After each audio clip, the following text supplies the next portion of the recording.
हाँ जी बच्चे, लास्ट हमने ना एडी करंट के बारे में पढ़ा था। आज हमने उसके ना लिमिटेशंस करने हैं।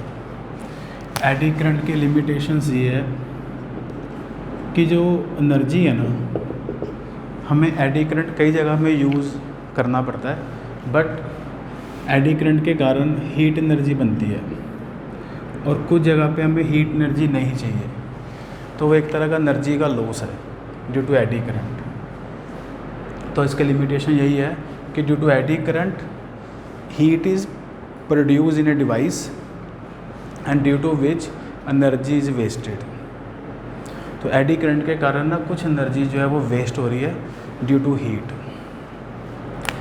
अब हम करते हैं कि हम एडी करंट को ख़त्म तो नहीं कर सकते, मिनिमाइज़ कर सकते। तो how can we minimise the eddy current? तो एडी करंट को मिनिमाइज़ करने के लिए, जैसे आपके पास से एक आयरन की थिक शीट हम यूज़ करते हैं किसी डिवाइस में ताकि इसमें एडी करंट बने, तो आपने थिक शीट यूज़ करने की बजाय we have to use thin laminated sheets. We have to use thin laminated sheets and these sheets should be well insulated from each other. ये जो शीट्स है, these sheets should be well insulated from each other. The eddy current can be minimized by using the thin laminated sheets and these sheets should be well insulated from each other. तो आपने thick sheet की बजाय thin sheets के मतलब use करनी है, इससे हम एडी करंट को मिनिमाइज़ कर सकते हैं। तो ये एडी करंट को मिनिमाइज़ हमने कर दिया। एक एडी करंट का लास्ट क्वेश्चन है, वो हम लिख रहे हैं। A copper ball is place या copper ball is connected, place की जगह लिख लेते हैं connected, is connected to AC supply. Copper ball is connected to AC supply. Why this ball get heated? Copper ball is connected to AC supply. Why this ball get heated? हाँ जी, तो इसका answer ये है कि जब हम copper ball को एसी सप्लाई के साथ लगाते हैं ना, तो एसी करंट तो लगातार टाइम के साथ क्या होता रहता है, चेंज होता रहता है। अगर एसी करंट टाइम के साथ चेंज हो रहा है तो जो मैग्नेटिक फील्ड है कॉन्टीन्यूसली वो भी चेंज होगा। अगर मैग्नेटिक फील्ड कॉन्टीन्यूसली चेंज होगा तो जो फ्लक्स है वो भी चेंज होगी। फ्लक्स चेंज होने से इस आयरन की बॉल के अंदर क्या बनेगा, एडी करंट। फ्लक्स के चेंज होने से आयरन की बॉल में क्या बनेगा, एडी करंट बनेगा, और वो एडी करंट के कारण जो आयरन की बॉल है इट गेट हीटेड।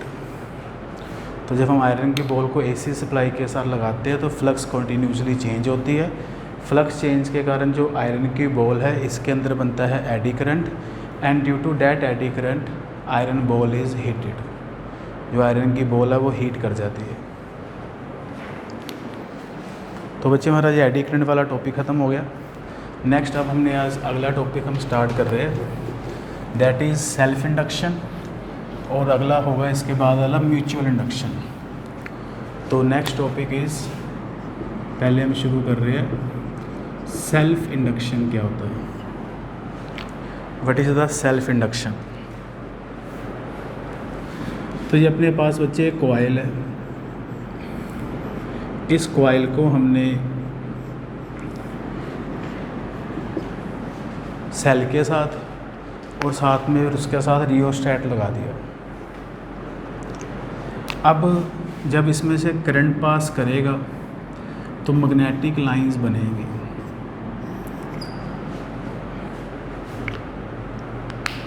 जब इसमें से करंट पास करेगा तो मैग्नेटिक लाइंस बनेगी, और जो वो मैग्नेटिक लाइंस बनेगी, सोलेनॉइड है एक तरह का। ये सोलेनॉइड में आपको पता है मैग्नेटिक फील्ड का फॉर्मूला होता है म्यू नॉट N/L × I।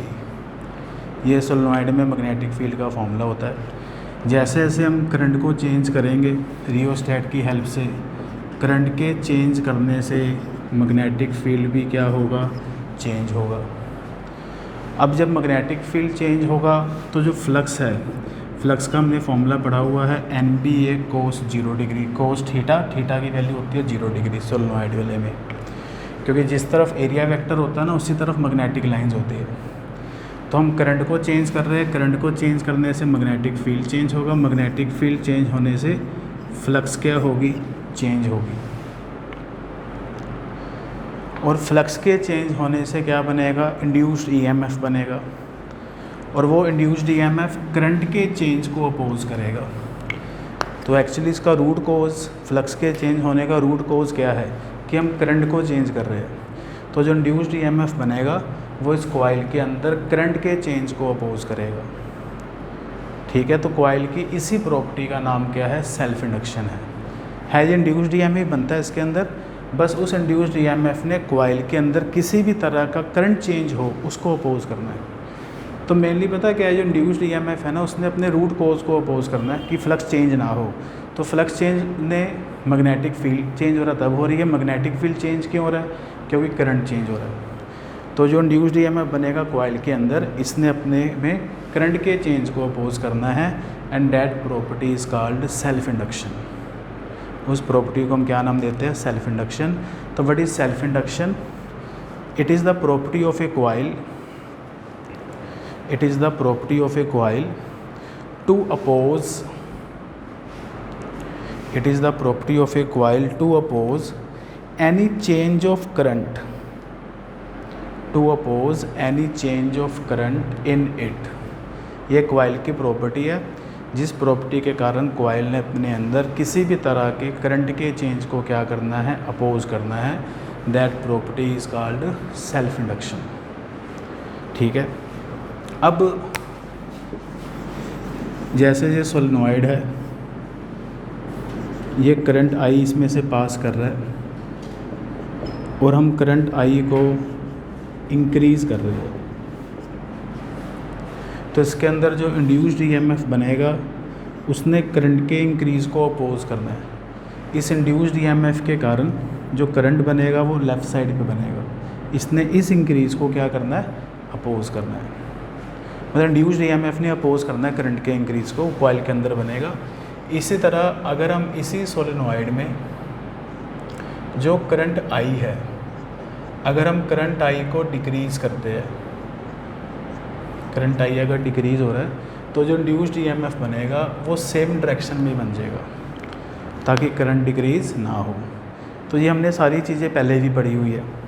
तो एक तरह का ये वो इस पुरानी बात ही है, बस इस बात में ये है कि करंट के चेंज को अपोज करना है। करंट इंक्रीज़ हो रहा है तो इंक्रीज़ को अपोज करना है, डिक्रीज़ हो रहा है तो इंड्यूस्ड ईएमएफ की डायरेक्शन उसी तरफ हो जाएगी। इस इंड्यूस्ड ईएमएफ के कारण जो करंट बनेगा वो राइट साइड पे बनेगा ताकि करंट डिक्रीज़ ना हो। ये वाला नया करंट बनेगा, ये पुराना करंट है जो आ रहा है सेल से। अब यहाँ पे देखेंगे आप, फ्लक्स बच्चे किस पे डिपेंड कर रही है, मैग्नेटिक फील्ड पे। मैग्नेटिक फील्ड किस पे डिपेंड कर रहा है, करंट आई पे। तो मैं ये लिख दूँ कि flux depend on the magnetic field and magnetic field depend on the current I, ऐसे हम लिख सकते हैं। इसका मतलब जो फ्लक्स है वो डायरेक्टली प्रोपोर्शनल टू आई बन गया। अगर flux directly proportional to I बन गया तो इस फ्लक्स फाई को हम लिखेंगे L I. What is L? इस केस में जो L है, that L is the coefficient of self induction, that L is the coefficient of self induction. तो flux phi equal to L I. ठीक, constant का नाम रखा हमने L। जो ये L है, L की वैल्यू बनेगी फाई बाई आई। L के SI यूनिट्स, सेल्फ इंडक्शन के SI यूनिट्स होते हैं हेनरी, और इसको हम कैपिटल H से डिनोट करते हैं। सेल्फ इंडक्शन L और L के SI यूनिट होते हैं हेनरी। अगर हम इसके डिमेंशंस पता लगाएं L के, ये ना आजकल डिमेंशंस पूछ लेते हैं एग्ज़ाम में, तो देखो आपको याद होना चाहिए कि जो फ्लक्स होती है, फ्लक्स के डिमेंशन होते थे ml² T-2 A-1, ये फ्लक्स के डिमेंशन होते थे। अपॉन करंट के डिमेंशन होते हैं एम्पेयर। तो इससे जो सेल्फ इंडक्शन L है उसके डिमेंशन बन जाएंगे ml² T-2 A-2।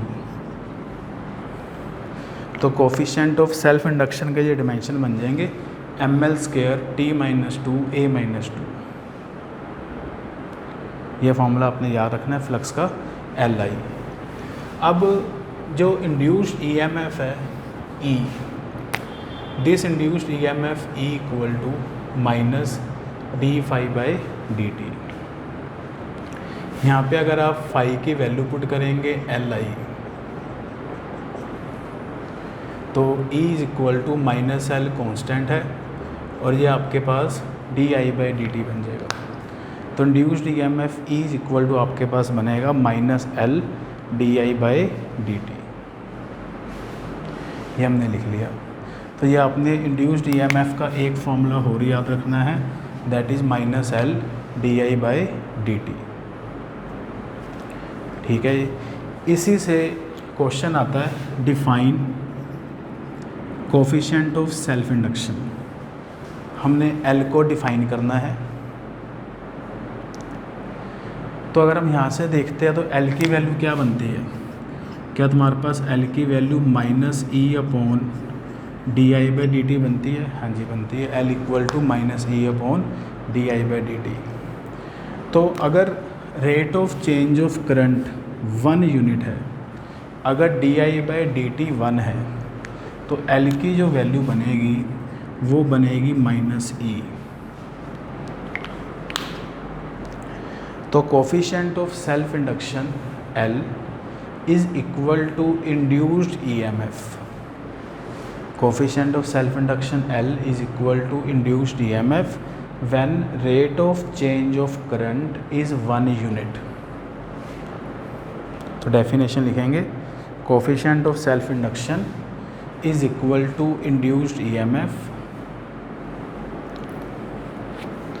when the rate of change of current is 1 unit।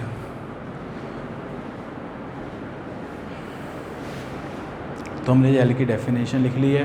एक चीज़ और ध्यान से आप देखेंगे, इंड्यूस्ड EMF की वैल्यू बनी माइनस L di/dt। जब तक करंट चेंज होगा तब तक इंड्यूस्ड EMF बनेगा, ठीक है ना। अगर हम करंट चेंज करना बंद कर देंगे तो फिर इंड्यूस्ड EMF नहीं बनेगा। जब तक हम करंट को चेंज करेंगे तब तक इंड्यूस्ड EMF बनेगा। अब हम इसके थोड़े से न्यूमेरिकल्स करते हैं और एक दो क्वेश्चंस करते हैं। पहले हम क्वेश्चंस करते हैं इसके। फर्स्ट क्वेश्चन लिखेंगे, why the self induction is called inertia of electricity. Why the self induction is called inertia of electricity। हम सेल्फ इंडक्शन को इलेक्ट्रिसिटी का इनर्शिया क्यों कहते हैं?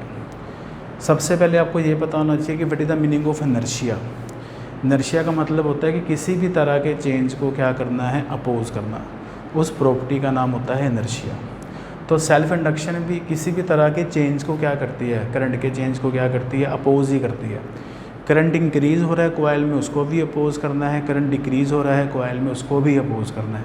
इसलिए इसको हम नाम दे देते हैं इनर्शिया ऑफ इलेक्ट्रिसिटी। तो लिखेंगे, because due to self induction, because due to self induction coil opposes any change of current in it. Due to self induction coil opposes any change of current in it। coil अपने अंदर किसी भी तरह के change को क्या करती है, अपोज करती है। hence it is called inertia of electricity।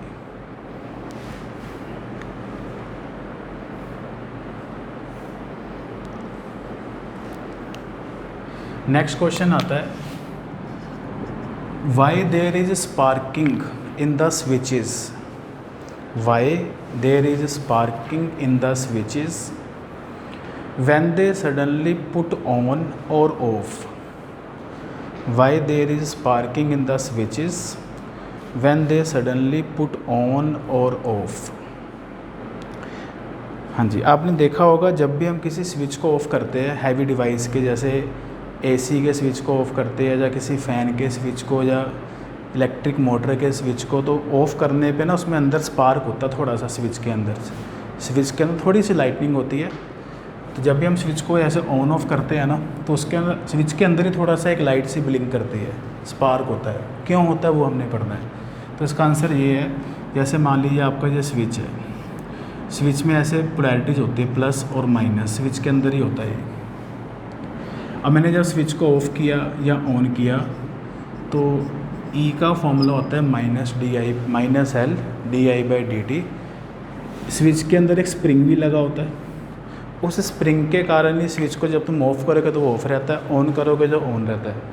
अगर हम जैसे स्प्रिंग ख़राब हो जाता है ना, तो आपका जो स्विच है वो फ्री हो जाता है। फ्री स्विच का मतलब होता है कि वो ऑन रखेंगे तो ऑन ही रहेगा, ऑफ़ नहीं होता। तो स्प्रिंग लगा होता है स्विच के अंदर। तो spring is a like a inductor कह सकते हैं आप, या सोलेनॉइड। सोलेनॉइड का ना आज से मैं नया नाम रखूँगा, दैट इज़ इंडक्टर। अब हम बार बार सोलेनॉइड नहीं बोलेंगे, उसका आज से हमने नाम बदल दिया और उसका आज से नाम क्या पड़ गया, इंडक्टर पड़ गया। तो स्प्रिंग के अंदर ना स्विच के अंदर स्प्रिंग लगा होता है, and that spring is a inductor या सोलेनॉइड। जब हम स्विच को ऑफ़ करते हैं, मान लीजिए पहले करंट 10 एम्पेयर था, जैसे आपने स्विच को ऑफ़ किया उसमें करंट एकदम से 0 हो गया। तो करंट 10 एम्पेयर से 0 होने में कुछ ना कुछ तो टाइम लगाएगा, 1 मिलीसेकंड टाइम लगाएगा, 1 माइक्रोसेकंड, कुछ ना कुछ तो उसको टाइम लगेगा ऑफ़ होने में। तो डी की वैल्यू कितनी होगी आपके पास, पहले करंट कितना था 10, अब करंट कितना है 0, तो डी की वैल्यू आप 10 लिख देंगे।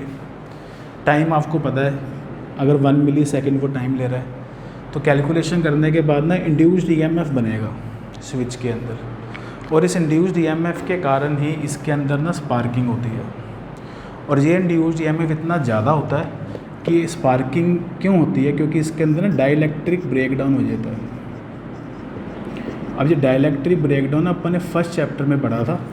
अगर इलेक्ट्रिक फील्ड बहुत ज़्यादा बन जाए, अगर पोटेंशियल डिफरेंस बहुत ज़्यादा बन जाए, तो जो बीच वाला जो गैप में जो एयर होगी ना, वो आइंस में ब्रेक हो जाती है। और इस फिनोमेना को हम फिजिक्स की लैंग्वेज में क्या कहते हैं, डाइलेक्ट्रिक ब्रेकडाउन कहते हैं। तो जब भी हम स्विच को सडनली ऑफ ऑन करते हैं, तो सिंपल बात यह है कि स्विच के अंदर ना इंड्यूस्ड ईएमएफ बनता है, and that induced EMF cause dielectric breakdown inside this switch, and due to that dielectric breakdown sparking is produce. थोड़ा सा स्पार्क करता है, फिर अपने आप ठीक हो जाता है, क्योंकि ये मिली सेकेंड या माइक्रो सेकेंड के लिए ही डाइलेक्ट्रिक ब्रेकडाउन होता है। तो उसका आंसर हम लिख लेंगे, when the switch is suddenly switch off और on, when the switch is suddenly put on और off, current changes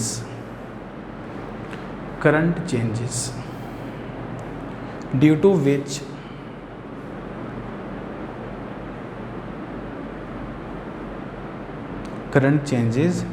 which induced EMF is produced,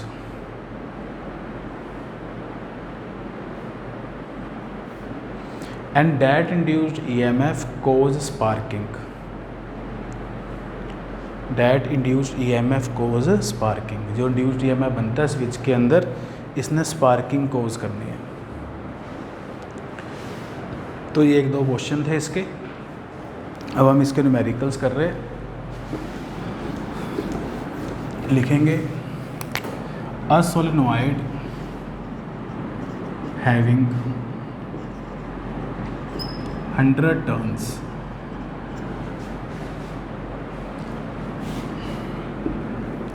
coefficient of self induction is 20 millihenry and current of 5 ampere flow through it. Solenoid में 100 turns है, coefficient of self induction है 20 millihenry and current of 5 ampere flow through it. Question है find the flux. हमने solenoid में से flux बतानी है। तो बच्चे एक बात आपने याद रखनी है, चाहे टर्न दी हुई है चाहे नहीं दी हुई, इसका कोई रोल ही नहीं है, क्योंकि हमने पढ़ा है फ्लक्स का फॉर्मूला LI होता है, टर्न्स का कोई रोल नहीं है। साथ में N नहीं लगाना आपने, तो सिंपल आपने LI ही करना है। एल की वैल्यू गिवन है आपको 20 मिली हेनरी और जो करंट फ्लो कर रहा है डैट इज़ 5 एम्पेयर।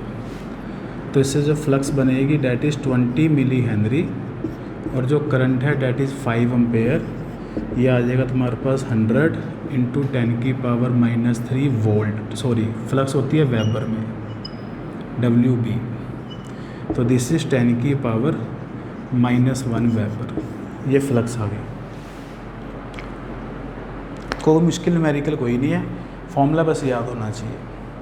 नेक्स्ट अपन करते हैं, लिखेंगे the coefficient of self induction,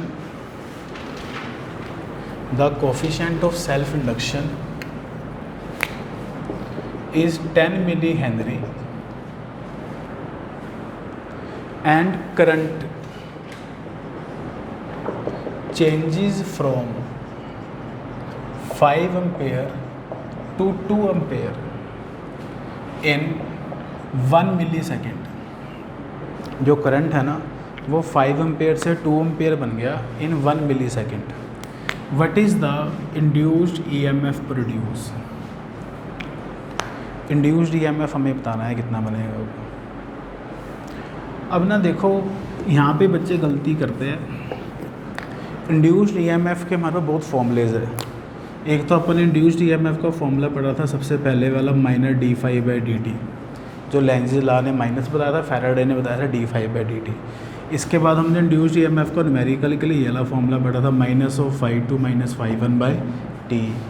इसके बाद हमने इंड्यूस्ड EMF का फॉर्मूला पढ़ा था E = BLV, अगर मैग्नेटिक फील्ड दी हो, लेंथ दी है और वेलोसिटी दी है। इसके बाद हमने इंड्यूस्ड EMF का फॉर्मूला पढ़ा है -L/di/dt।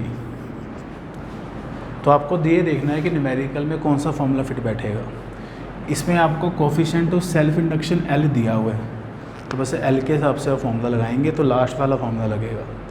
तो L की वैल्यू तो पता ही है आपको, DI होता है change in current, that is I2 - I1।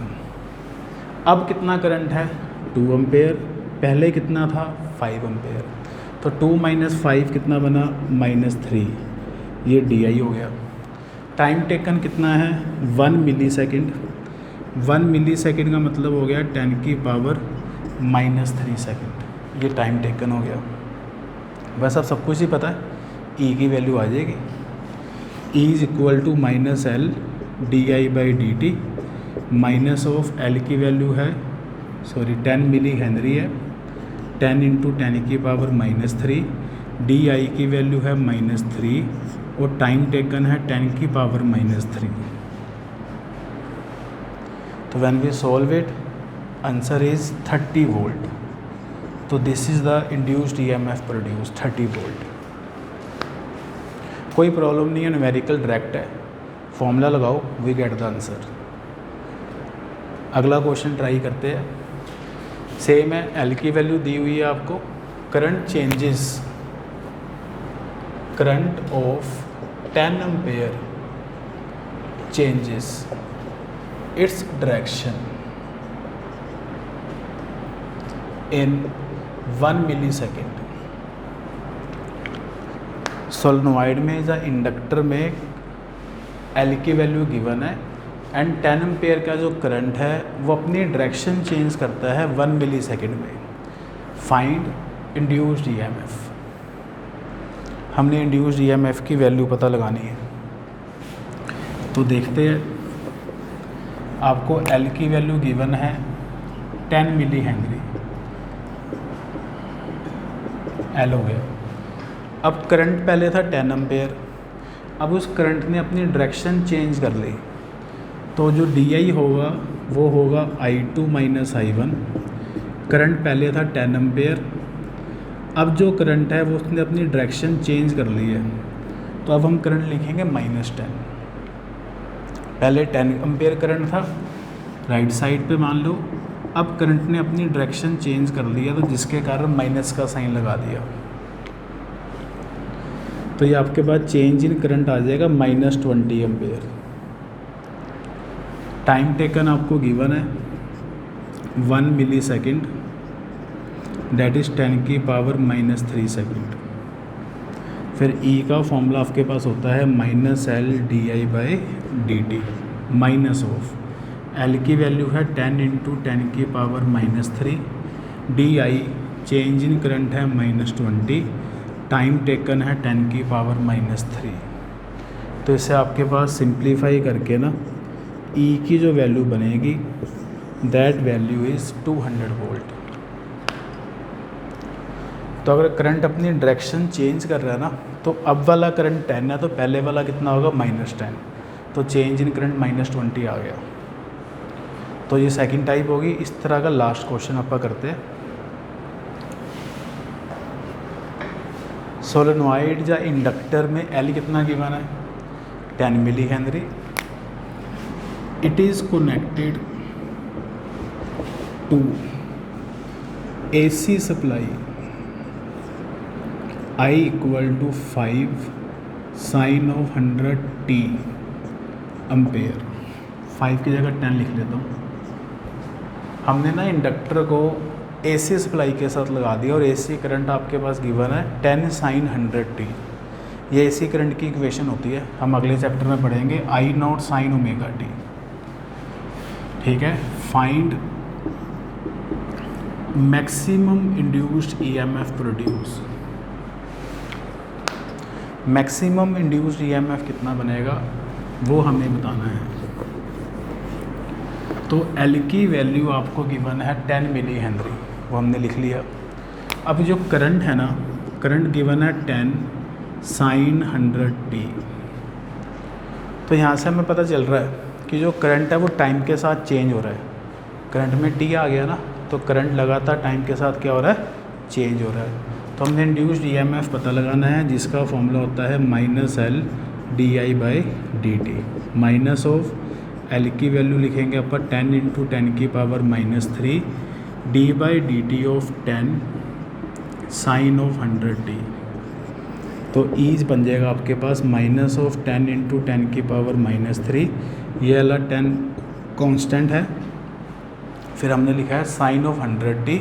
Sign का डेरिवेटिव करेंगे, साइन का डेरिवेटिव होता है कोस 100t। फिर साथ में हमने 100 से मल्टीप्लाई भी करना है। इतना तो आप सबको डेरिवेटिव आता होगा। साइन का डेरिवेटिव कोस हो गया, एंगल सेम रखते हैं, और 100t का डेरिवेटिव होगा 100, उससे मल्टीप्लाई करना है। तो इससे आपके पास E की जो वैल्यू बनती है वो बनती है -10⁻1 बन जाएगी, क्योंकि ये बनेगा 100 और ये 100, ये 10⁻4 -3 करेंगे तो 10⁻1 कोस ऑफ 100t। अब आपसे इन्होंने ना मैक्सिमम इंड्यूस्ड EMF पूछा है। तो आपको पता है कोस की जो मैक्सिमम वैल्यू होती है, कोस थीटा की मैक्सिमम वैल्यू जो होती है 1 होती है। कोस की मैक्सिमम वैल्यू 1 होती है। तो इससे आपके पास E की जो मैक्सिमम वैल्यू बनेगी वो 10 बनेगी। मैग्नीट्यूड लेना हमेशा, मैक्सिमम में कभी माइनस नहीं लगाना, और कोस की मैक्सिमम वैल्यू 1 लेते हैं। तो दिस इज़ द आंसर। तो this is the maximum induced EMF produce. तो इस तरह के बच्चे आप न्यूमेरिकल ना, आपकी बुक में 7-8 न्यूमेरिकल गिवन है, 4-5 मैंने आपको करवा दी है। इस तरह अपनी बुक से आप प्रैक्टिस करिए। नेक्स्ट क्लास में हम अगला टॉपिक स्टार्ट करेंगे। Thank you.